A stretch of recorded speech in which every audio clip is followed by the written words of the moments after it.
In Indonesia, we have a BAJO tribe from East Indonesia. They're very known for capable of holding their breath for 13 minutes. So my question is, are they secretly Atlanteans? See him do these duties, but then we intercut with him like changing baby diapers and feeding the baby and stuff Washing like his that. clothes, right? Mohon perhatian. Eits, sebelum nonton, subscribe dan nyalain loncengnya. Biar makin asik. Selamat nonton. Hi James, my name is Nandra. I'm from Cinema 21, the largest cinema chain in Indonesia. Nice to meet you. Likewise, nice to meet you too. Okay, so I'm from Indonesia, and Indonesia have a tourism slogan called Wonderful Indonesia. Now we're coming back to Atlantis. What do you think the tourism slogan should be? Oh, good question. Magical Atlantis. Okay. A few ideas like mythical Atlantis, uncovered, but magical. I like mythical Atlantis Mythical uncovered. Atlantis. That's nice, yeah. Or wondrous Atlantis discovered. That's good too. That's good. Okay, so also in Indonesia, we have a BAJO tribe from East Indonesia. They're very known for capable of holding their breath for 13 minutes and then diving for about 60 minutes. So my question is, are they secretly Atlanteans? They might be. They might be the long-lost Atlantean race. That's crazy.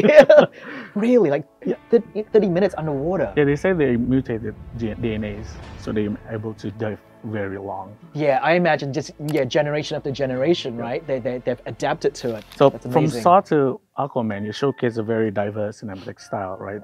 How do you keep your creative fingerprints throughout this very diverse genre? I would say, I try to just take projects that mean something to me. Like ultimately that's the most important thing. I can't just make a movie just, they paying you and it's a job. I have to be passionate about it. I have to really care about it. So when I have that, it does help. It goes a long way. In crafting the story of Aquaman and the Lost Kingdom, what kind of comic book inspirations did you drive inspirations from? I definitely drew inspiration from the 1960s, the comic book, where in the comic book, Patrick Wilson's character Orm, Ocean Master, sometimes he's a villain, other time he is an ally with Arthur.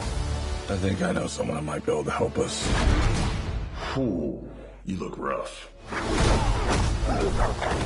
And so we felt like that was a very appropriate story, given that he was the bad guy in the first one. And we always had a rough idea that we wanted to make him kind of a bit of an anti-hero in the second one. And then ultimately we knew that Black Manta in the comic book has always been Aquaman's #1 arch nemesis. Yeah. I'm gonna kill Aquaman and destroy everything he holds dear. He's different now. He's stronger than before. It's the Black Trident. And we felt like we had set it up in the first film. Now we finally get the chance to sort of pay it off in this one. Okay, so if this movie have a blooper reels, what one moments that you wish could be in it? Oh my goodness. I would imagine a lot of the blooper reels would just really be the actors acting against, like nothing that's there. The camera pulls back and you see like they're talking to like someone in a big blue suit and just looks really silly, without the visual effects in place. For the super fans of DC universe in general, are there any like nods or Easter eggs that we need to keep an eye out? No, not really. Just again, like the first film, Aquaman really just lives in its own universe. That actually makes it easier for me to make the film and not be worried about what I need to put in there. Okay, so similar to Malaysia, Indonesia are very big on like ghost stories and horror movies and stuff. Do you have any plans of doing any other like Malaysians and Indonesians horror movies? I do.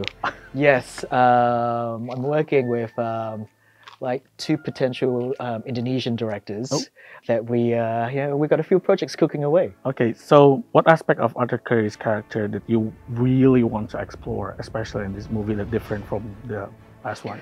For Jason and I, it was important to see his growth. And, obviously in the first film, he's a single guy, kind of trying to, bum around and find his place in the world.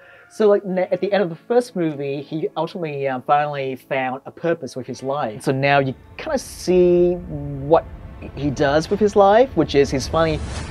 But now, I'm a husband and a father. And I wouldn't have it any other way. Oh yeah, I finally got a job. I'm the king of Atlantis. Now the king of Atlantis. So you see him doing kingly duties in Atlantis and possibly screwing that up. True king builds bridges, right?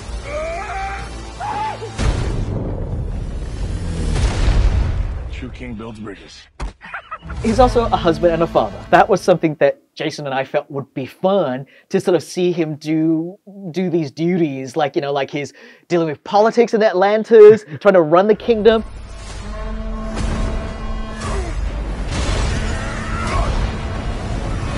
But then we intercut with him like changing baby diapers and feeding the baby and stuff like washing his that. clothes, right? Yeah, exactly. Yeah, just doing rude, everyday domestic things. I think it's that kind of stuff that just makes it a bit, you know, cute and fun. Okay, thank you so much for your time. Do you have any words to say to the Aquaman fans in Indonesia? I just say, you know, like I think they will enjoy this film. It's a bigger extension of the first movie. The Triton's dark magic is spreading.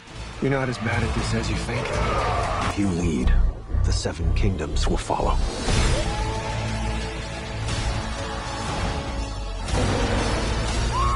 And I think they're gonna have fun with it. I think Jason and Patrick and Yahya and everyone else in the movie are terrific. The action and visual is pretty, you know, pretty captivating. So, Okay, thank you. Asik kan videonya? Jangan lupa like, subscribe, dan komen ya. Sampai jumpa di video selanjutnya.